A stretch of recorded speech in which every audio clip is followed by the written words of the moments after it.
Imagine being told you can't own anything, can't speak in public, and can't even choose what to wear, all because you're a woman. Welcome to medieval Europe, where men made all the rules, broke most of them themselves, and still somehow thought they were the sensible ones. Spoiler alert, they weren't. Speaking of these power-hungry medieval men, medieval Europe wasn't just a boys' club, it was the original no girls allowed treehouse, except the treehouse was every castle, church, and position of power across an entire continent. While modern workplace discrimination might get you a strongly worded email from HR, medieval discrimination was literally written into law, enforced by armies, and blessed by the Pope himself. Let's talk about kings first. These guys wore fancy crowns, sat on thrones made of actual swords, and had absolute power over everyone's lives. Not a single queen ruled in her own right in medieval England until Mary the Fotis in 1553. And even then, people acted like the world was ending because a woman dared to sit on the throne. Many of these kings could barely read, while their wives and sisters often spoke multiple languages and managed entire royal households. But heaven forbid they touch the crown. It's like having a CEO who can't use email while the entire office is run by their assistant who speaks 5 languages and has 3 degrees. The lords weren't any better. These were basically medieval landlords, except instead of refusing to fix your leaky faucet, they controlled entire regions and could decide whether peasants lived or died. A fascinating stat. Records from the 13th century show that male nobles inherited property 98% of the time, even when they had older, smarter sisters. Imagine being passed over for a promotion because your younger brother knows how to burp the alphabet. That's basically what medieval noblewomen dealt with. And these lords weren't exactly picking up the slack. Many spent most of their time hunting, feasting, or starting petty wars while their wives secretly kept everything from falling apart. Knights, those supposedly chivalrous defenders of honor, were another piece of work. Sure, they wrote poetry about women's beauty and fought in tournaments wearing their ladies' favors, but it was all for show. In medieval tournaments, knights would often wear a piece of their ladies' clothing as a good luck charm, usually a sleeve or a veil. Nothing says true love like wearing your girlfriend's sleeve while trying to knock other guys off horses with a pointy stick. And let's not forget these same romantic knights had no problem enforcing laws that treated women like property. The real disappointment was the political system. Not a single woman could vote, though. To be fair, most men couldn't either, but women couldn't even attend town meetings in many places. There's this hilarious record from a French town in 1267 where a woman tried to speak at a public gathering, and the local officials were so scandalized they spent 3 days debating whether to exile her or just fine her family. They eventually decided on the fine because, get this, they worried exile would give her too much freedom to travel. Imagine being so threatened by a woman's opinion that you need a 3-day conference to decide how to punish her for having one. Speaking of travel, noble women were basically under house arrest. They could only leave their homes with permission from their male guardians and usually needed an escort. One clever noblewoman in the 14th century Yorkshire got around this by convincing her husband she needed to go on frequent pilgrimages. She actually used these religious journeys to manage her own secret trading business. When her husband finally caught on, he was so impressed by how much money she'd made that he pretended not to notice. Sometimes the best man for the job was definitely a woman. The church was especially good at keeping women down while pretending it was for their own good. Priests would preach about women's delicate nature and need for protection, while simultaneously claiming they were temptresses who could corrupt men's souls. Talk about mixed messages. It's like telling someone they're too weak to open a jar, but strong enough to apparently destroy civilization with their feminine wiles. These religious leaders would spend hours writing detailed rules about what women couldn't do, which makes you wonder if they had any actual hobbies. But the crazy part is, despite all these restrictions, some medieval women managed to gain serious power. They just had to be sneaky about it. Eleanor of Aquitaine practically ran England while her son, Richard the Lionheart, was off crusading, but officially she was just managing things until he got back. Christine de Pizan became one of medieval Europe's most famous writers by cleverly packaging her criticism of misogyny as advice for nobles. And Joan of Arc led armies by claiming God told her to do it, because apparently the only way men would take orders from a woman was if they thought the command came from heaven. For the average nobleman, the perfect wife was basically a medieval Stepford wife, beautiful, quiet, and completely obedient. But here's a fun fact. Medieval records show that the most successful noble families were often those where husbands actually listened to their wives' advice. Turns out, ignoring half your population's brain power isn't great for problem solving. Who knew? Speaking of decisions, you wouldn't believe how creative medieval legal systems got when it came to keeping women in their place. The rules were so twisted, they'd make a pretzel jealous. The legal system of medieval Europe should have been called rules for men, suggestions for when men feel like following them. You know how people say justice is blind? Well, medieval justice wasn't just blind, it was deaf, dumb, and definitely biased against anyone wearing a dress. If Lady Justice had been real back then, she probably would have peeked under her blindfold just to make sure she was ruling against the woman. Here's a real case from 1342 England. A woman named Agnes brought her husband to court for stealing her inheritance. The judge's response? He fined her for wasting the court's time because, according to him, a wife's property automatically belonged to her husband anyway. It's like complaining that someone stole your wallet only to be told that your wallet naturally belongs to the thief. Makes total sense, right? The court records show Agnes had to pay a fine of 40 shillings, about 6 months' wages for a skilled worker, for daring to question her husband's right to take everything she owned. The courts had this amazing talent for turning logic into a pretzel. Women couldn't testify in major court cases because they were considered unreliable witnesses. Yet somehow they were reliable enough to be punished for crimes. One poor woman in France was fined for giving false testimony before she even opened her mouth. The judge just assumed she would lie because, well, she was a woman. Talk about a rigged system.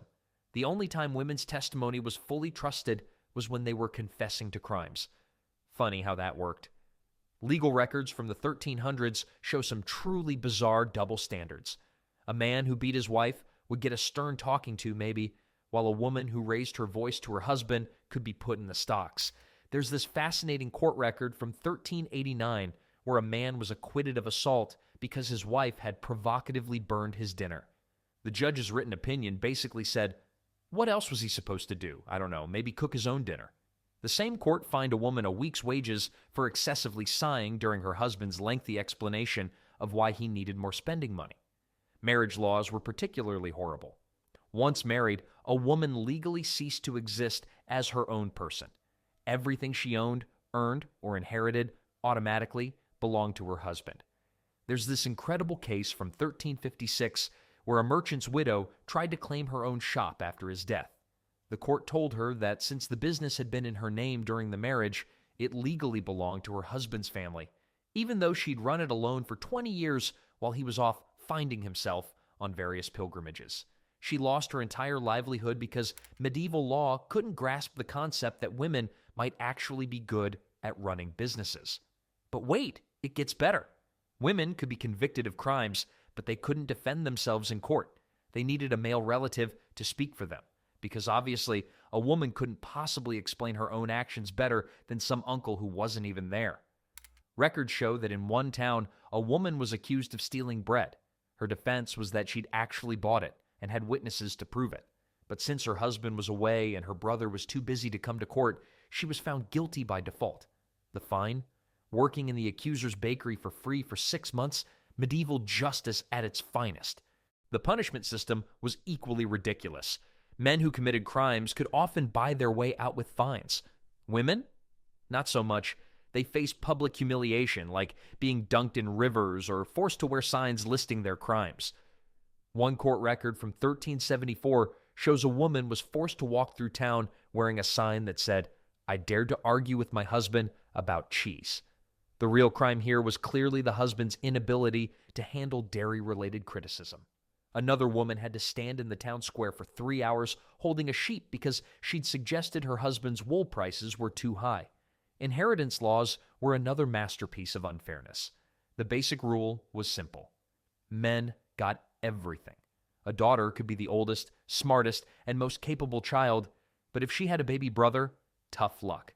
All the family property would go to him, even if he was too young to tell the difference between a castle and a sandcastle. The most infuriating is when women did try to fight back legally, they were often accused of being troublemakers or witches. There's a reason why medieval court records show more women accused of witchcraft than any other crime. It was the medieval equivalent of calling the manager, except instead of getting a refund, you might get burned at the stake. Records show that women who brought multiple cases to court were 3 times more likely to face witchcraft accusations than those who stayed quiet. You wouldn't believe how the medieval economy was rigged to keep women poor and dependent. When it came to earning a living, medieval women faced more obstacles than a badly designed obstacle course. Let's talk about what medieval women actually did all day. Their daily lives were incredibly busy. Imagine juggling a dozen different jobs while following strict social rules and somehow making it all work. And work they did in ways that many history books tend to overlook. First up, jobs. Forget what you've heard about women just staying home and embroidering pillows. Medieval women were major players in many industries, especially brewing beer. That's right, until the 1500s, most beer brewers were women, called alewives.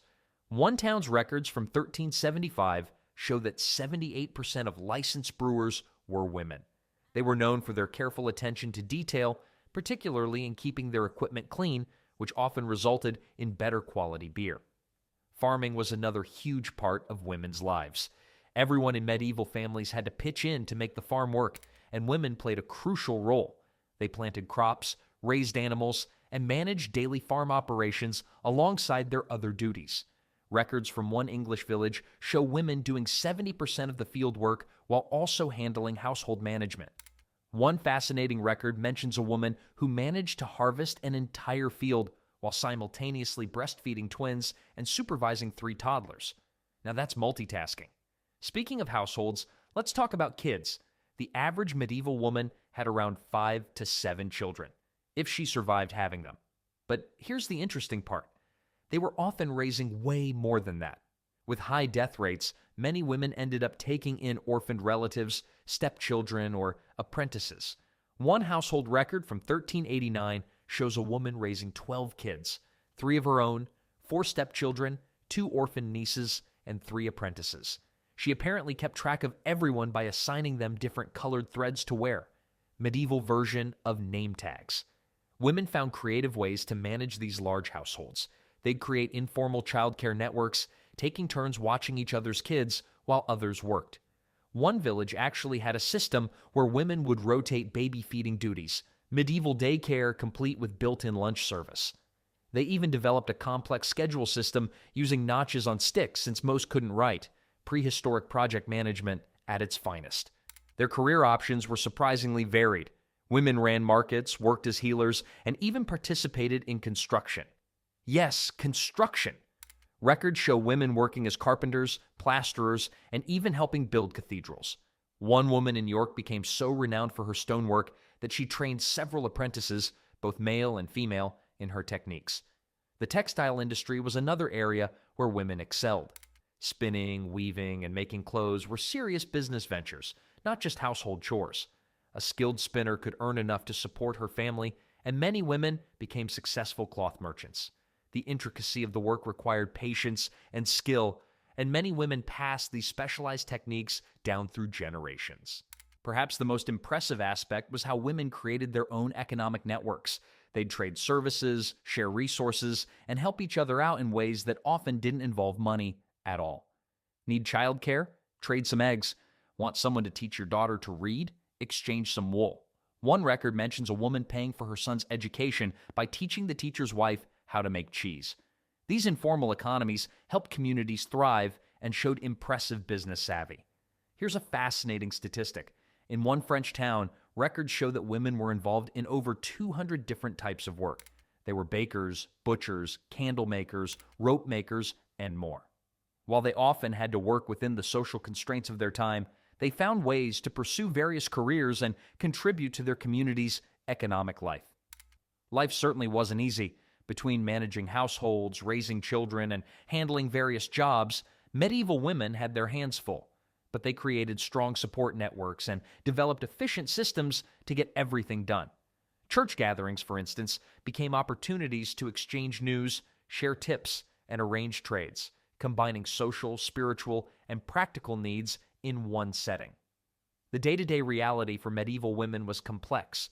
While they faced many restrictions, they also found ways to be productive members of society and often gained respect in their communities through their skills and hard work.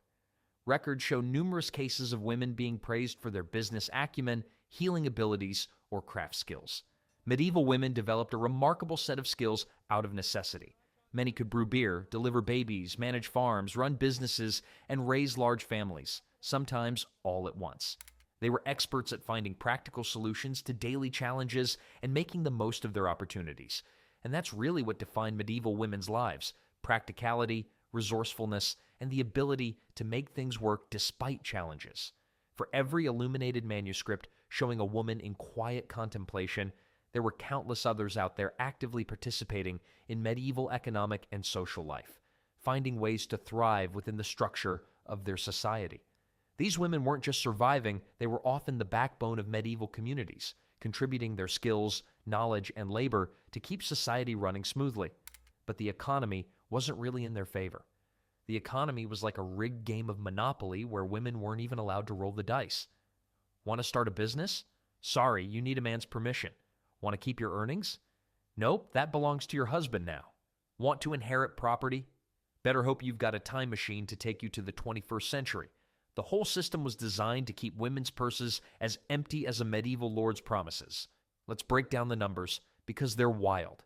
Records from a 1378 English town show that women were paid exactly half what men earned for identical work. Half. And this wasn't some unwritten rule. It was actually written into guild regulations. One document literally states, "A woman's work, being naturally inferior, shall be compensated at half the rate of a man's." The only exception, if the woman could prove she was better at the job than any available man. The catch? She had to prove it to a panel of men who'd lose money if they admitted she was better. Talk about a conflict of interest. It's like asking turkeys to vote for Thanksgiving. The tax system was another masterpiece of medieval unfairness. Women-owned businesses were taxed at higher rates because, get this, they were considered unusual and therefore suspicious. A female baker in York had to pay 3 times the tax of her male competitor, even though her bread won every local competition. Her response? She started selling her bread through her 10-year-old son. Suddenly, the tax dropped to normal rates because apparently a child was more trustworthy than a skilled adult woman. The tax records actually list her business as John's Bread, even though little John could barely reach the oven. Guild regulations were particularly creative in keeping women down. Most guilds flat out banned women from joining. The few that allowed them had special female member rules. The Weavers' Guild of Paris required women to prove they could weave blindfolded while reciting the Lord's Prayer backward, a test they definitely didn't make men take. One clever woman actually managed it, so they added, "while standing on one foot," to the requirements. Another guild required women to prove they had no living male relatives within 100 miles who could do the job instead. Medieval workplace discrimination was nothing if not thorough. The property game was even worse. Women technically could own land, but good luck keeping it. Records from 1365 show a woman inherited a farm from her aunt, only to have the local lord declare it improper for a woman to own so much land. His solution? He'd help manage it for her. And by help, he meant take all the profits while leaving her with all the work. It's like having a business partner who takes your money but makes you do their taxes. She ended up having to marry her farmhand just to keep a small portion of her own property. Banking was another joy. Women couldn't take out loans without a male guarantor, but they were fully responsible for their husband's debts. One poor woman in 1392 had to pay off her husband's gambling debts by selling her prized cow collection. Yes, medieval people collected cows. They were like the Beanie Babies of their time. When she finally paid everything off, her husband celebrated by taking out another loan. The court records show she eventually solved this problem by telling every moneylender in town that her husband was actually her mentally confused uncle. Medieval problems require medieval solutions. The workplace itself was a maze of restrictions. Women couldn't work after sunset because it was improper.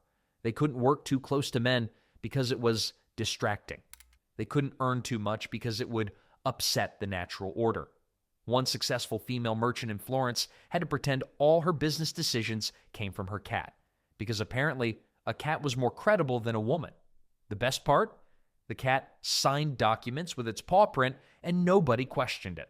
The cat, by the way, had a better credit rating than most men in the city. Despite all these restrictions, some medieval records show women running successful underground businesses. They created secret trading networks, used code names, and sometimes disguised themselves as men. One group of female traders in Venice used a complicated system involving laundry on clotheslines to signal market prices to each other.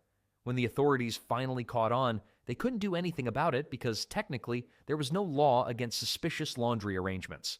One official reportedly complained, "They're turning honest washing into dishonest commerce." The most absurd was how they justified all this economic discrimination. Women couldn't handle money because they were too emotional, yet records show male merchants regularly got into sword fights over minor price disagreements. Women were too weak to run businesses, yet they were somehow strong enough to do backbreaking farm work.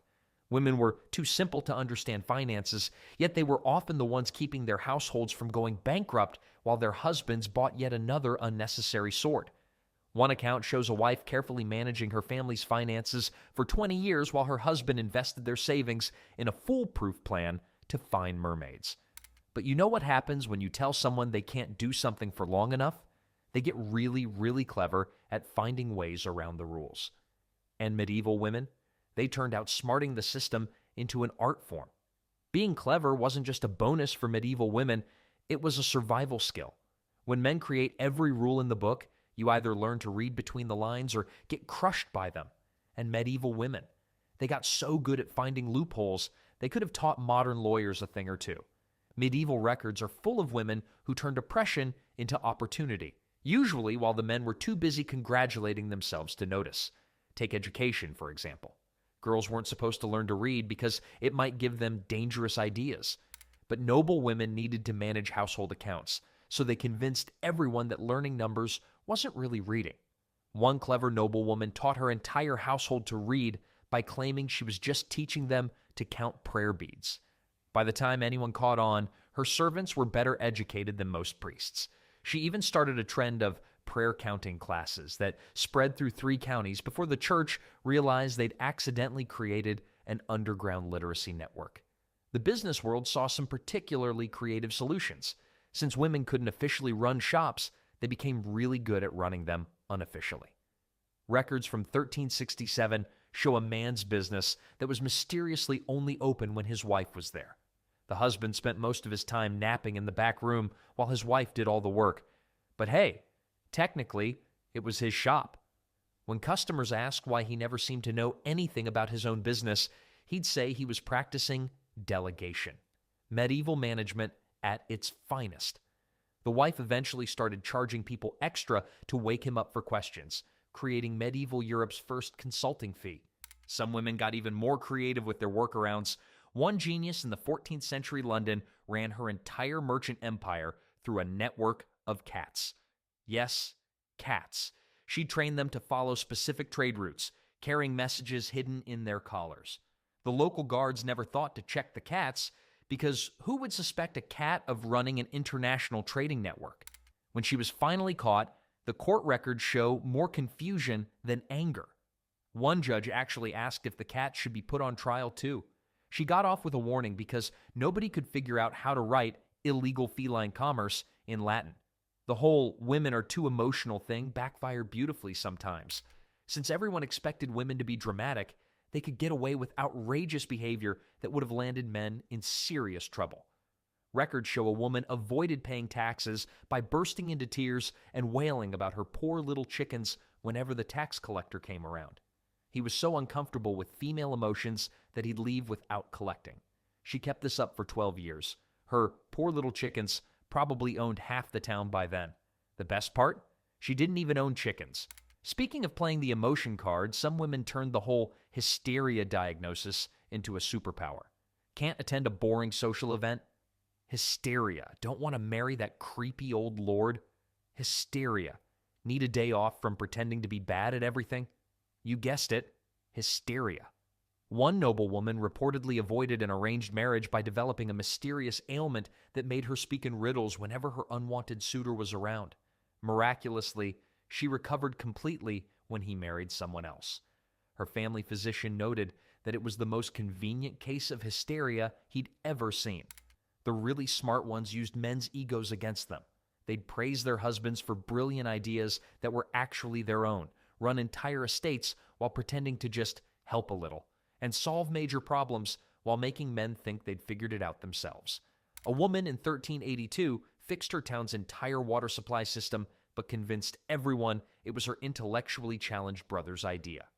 Because they'd rather believe a man was secretly a genius than admit a woman knew about engineering. She later used the same technique to redesign the town's defensive walls, cure a cattle plague, and invent a new type of plow, all credited to various male relatives who could barely dress themselves. The statistics are pretty telling.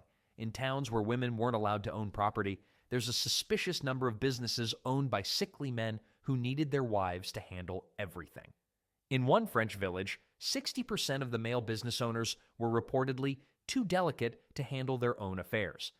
Either medieval men were remarkably fragile, or medieval women were remarkably good at working the system. One town's records show an epidemic of masculine frailty that mysteriously affected only men whose wives were good at mathematics. But perhaps the most impressive feat was how they passed these skills down through generations.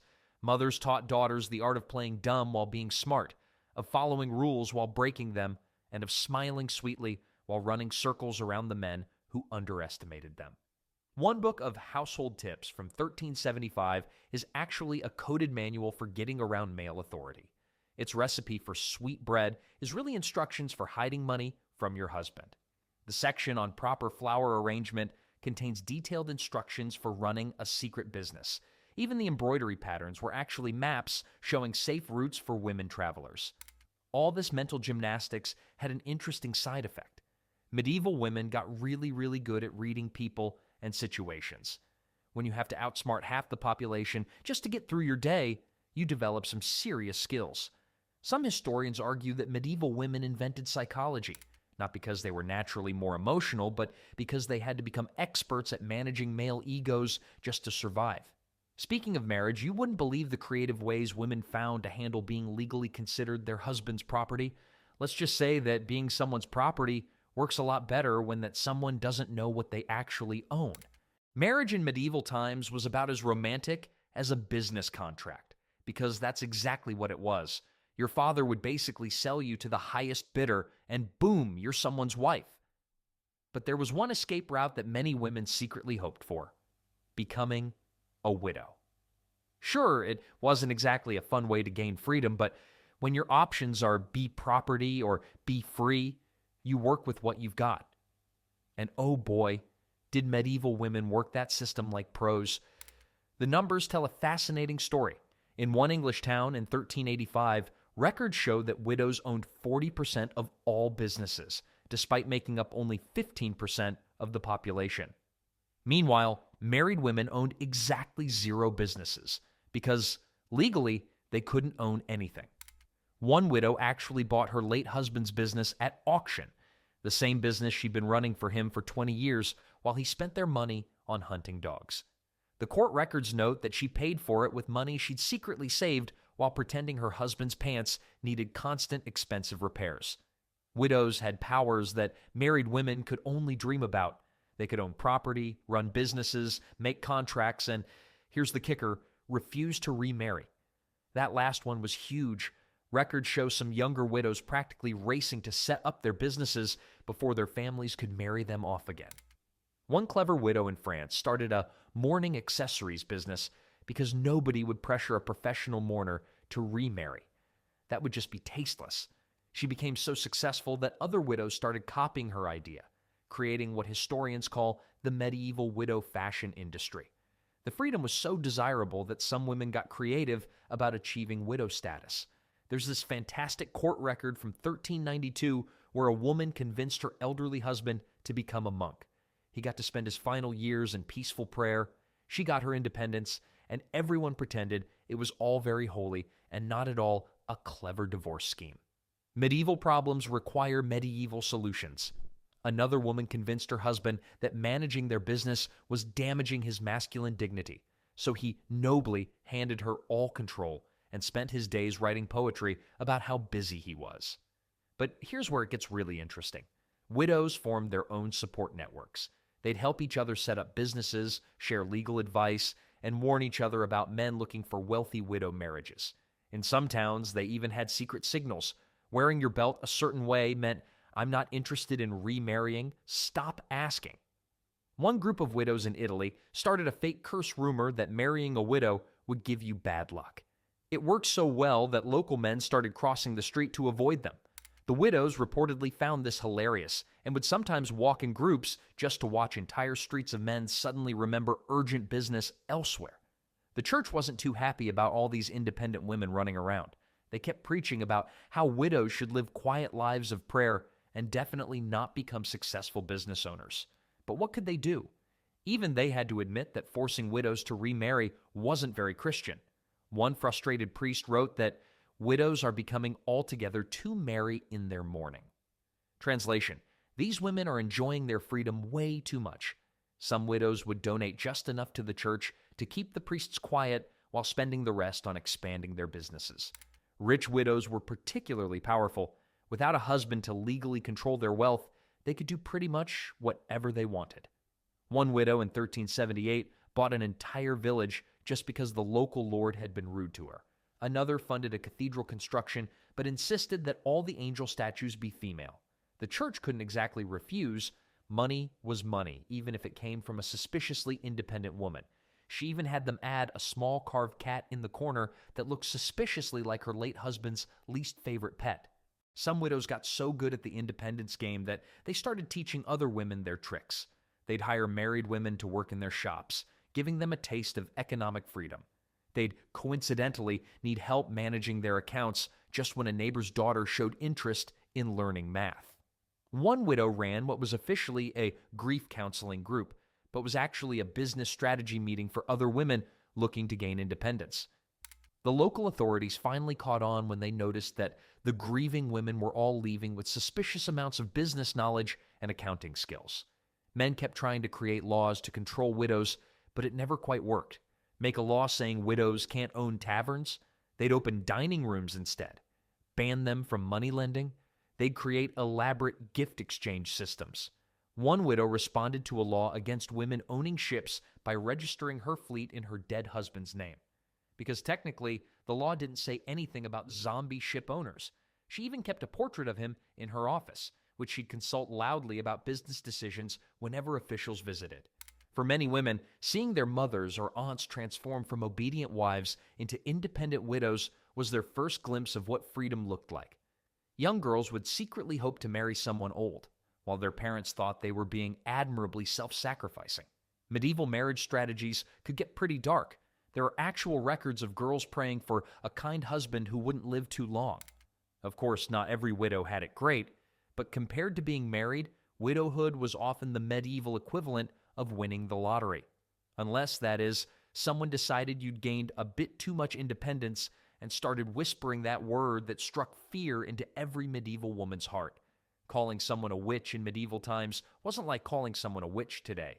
It wasn't a joke about someone being cranky or having a black cat. Nope. It was basically the medieval version of delete her whole life. And guess what? The people most likely to be called witches were women who didn't fit into neat little boxes of what men thought they should be.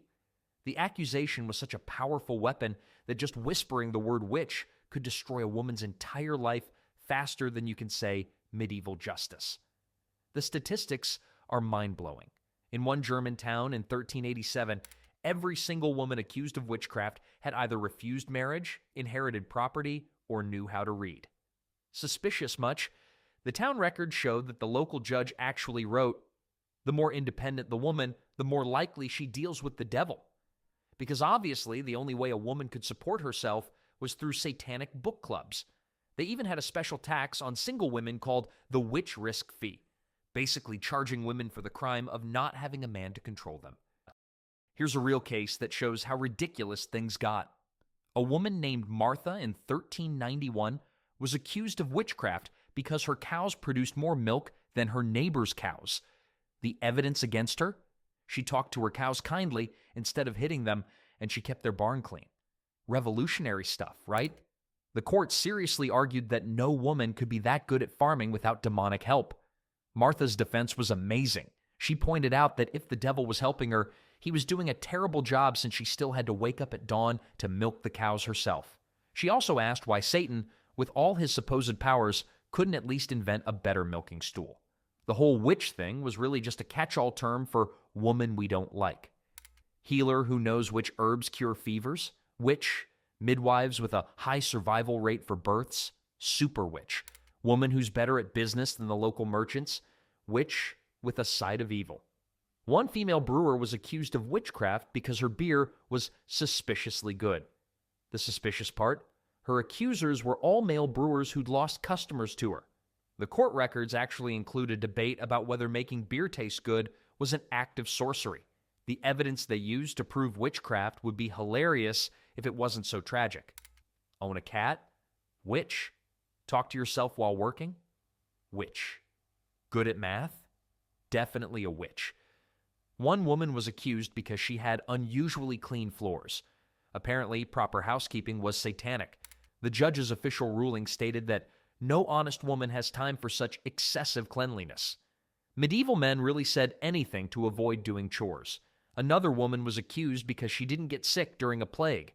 Obviously, her good health was a sign of dark powers rather than basic hygiene. The witch hunters had some creative theories about how to spot a witch. They claimed witches couldn't cry, and had secret marks on their bodies, also known as birthmarks or freckles. One expert wrote that witches could be identified by their tendency to help others without asking for payment, because obviously only someone in league with the devil would be genuinely kind. He also claimed witches couldn't say the Lord's Prayer backward while hopping on one foot, which, let's be honest, is a challenge for anyone. Once accused, women faced a classic heads I win, tails you lose situation. Deny being a witch? That's exactly what a witch would do. Confess to being a witch? Well, there's your proof. Fight back against your accusers? Witchy behavior? Accept your fate quietly? Suspicious lack of protest? Must be a witch. One woman was accused of using witchcraft to make her husband love her because he defended her in court. The judge actually said, "No man would naturally support his wife without demonic influence." Smart women started taking preventive measures. They deliberately mess up their cooking sometimes or pretend they couldn't read. Some would intentionally keep one corner of their house dusty just to avoid looking too competent. A group of female merchants in France started a brilliant tradition of accidentally dropping things while counting money, just to appear bad at math. Their profits probably took a hit, but hey, better to look clumsy than end up in witch court. One clever woman even started a trend of tripping over her own feet regularly, just to appear less graceful. But the most infuriating part? The same men who accused women of being witches would secretly come to them for help. Got a toothache? Go to the witch who knows about herbs. Wife having a difficult pregnancy? Better call that evil midwife. Can't balance your accounts? Time to visit that suspicious widow who's good with numbers. Records show that one famous witch hunter regularly consulted a wise woman for his back pain while actively prosecuting other healers. When questioned about this hypocrisy, he claimed he was monitoring her for signs of wickedness for 15 years of back treatments. All these witch hunts had a chilling effect on women's independence that lasted for centuries. After all, who would want to stand out or show their skills if it meant risking everything? And speaking of lasting effects, you wouldn't believe how many of these medieval ideas about controlling women snuck their way into modern times. Sure, those medieval rules about women are ancient history, just like your great-aunt's fashion choices, right? Wrong. Many of those old ideas stuck around longer than that weird Jell-O salad recipe from the 1950s, and some of them are still causing trouble today, like that one relative who keeps bringing up politics at Thanksgiving dinner. Let's do some time traveling. Women couldn't own property in medieval times, and guess what? In some parts of America, women couldn't get credit cards without their husband's permission until 1974. That's right. Your grandma might have had an easier time buying a castle in 1374 than getting a MasterCard in 1974. At least medieval women could pay for things with chickens.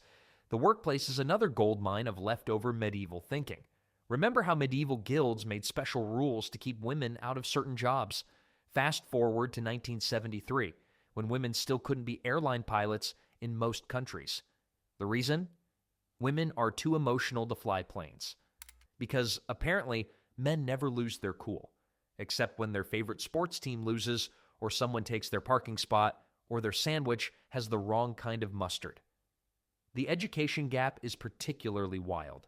Medieval folks thought women's brains would explode if they learned too much. While we're not quite that dramatic anymore, until the 1970s, many top universities wouldn't admit women because it might distract the male students. As if guys needed help getting distracted, they were doing just fine on their own, thank you very much. The gender pay gap has medieval roots too. Back then, women were paid half what men earned because their work was considered naturally inferior. Today, women still earn less on average, though now we use fancier words to justify it. Instead of saying women's work is worth less, we say things like market forces and career choices. Same old medieval sandwich, just with different bread. Even modern marriage laws have some medieval DNA. Until surprisingly recently, husbands couldn't legally rape their wives in many countries, because, like in medieval times, wives were considered property. This didn't change in all U.S. states until 1993. That means there are people younger than some pairs of genes who were born before women had full legal protection from their husbands. What's sneaky is how these old ideas keep popping up in new disguises, like when companies say they can't promote women to leadership roles because they might get pregnant and leave. It's just a modern version of medieval guilds saying women couldn't be master craftsmen because they might get married and move away. The excuses got fancier, but the song remains the same. But here's the good news. Just like medieval women found ways to bend those rigid rules, modern women keep pushing back against these outdated ideas. Every time someone says, women can't do that, another woman goes ahead and does it anyway, and usually does it better, just to make a point. The lesson from all this medieval madness? Progress isn't a straight line. It's more like trying to walk home after too much mead.